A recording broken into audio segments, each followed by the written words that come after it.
بسم الله الرحمن الرحيم midaylaanta afka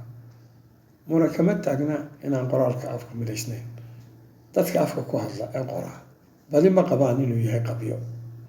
kutubba maalin kasta soo baxda aan midna kaga qoraanahayn weliba ku darsooho qoraa kasta waa isla weyn yahay oo waxa uu qabaa inuu yahay khabiir ku talax tagay qoraalka afka dhibtan midayn la-aantu waa sii dulqaysaa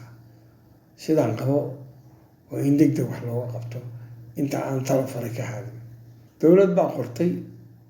oo meel gaarsiisay mid halkii ka qaada oo qabyo tirta lama hayo sidaas awgeed shacabka ayaa hawsha u taala nasiib wanaag aqoon fiican waa loo leeyahay afka maanta oo waa la qabaa dad ku takhasusay oo diyaariyey qaacidooyin iyo xeerarkii afka lagu midayn lahaa laakiin taas waxaa ka horeeya horta in la isla arko dhibta oo kadib la kaco wax laga qabto caddaynta midayn la-aanta afka si aynoo caddayno arrintan aynu qorno yeeriskan gaaban ee soo socda oo ka kooban hal hawraar baan ka doode usoo bandhigaya qaranweynaha Soomaaliyeed haddii isku si loo qoro doodaydu waa hal bacaad lagu dhisay oo waxba lagama soo qaadayo haddii taasi dhici weydo markaas warkaygu waa sax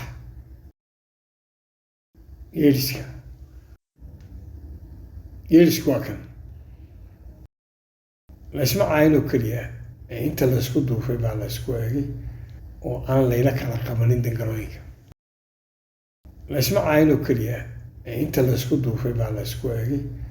oo aan layla kala qabanin dangalooyinka laysma caayinoo keliya ee inta laysku duufay baa laysku eegay oo aan layla kala qabanin dangalooyinka markaas walaalahay Soomaaliyeed qaata qalniya warqada qora waa muhiim arrintani waxaa soo baxa aynu aragno oo sidaa awgeed ka guungaadhno in midayn la-aan jirto oo haddii ay jirto fadhiga ka kacno oo degdeg wax uga qabanno inta goor tahay ee aan afku lumin wabilaahi tawfiiq mahadsan Ahmed Shiraac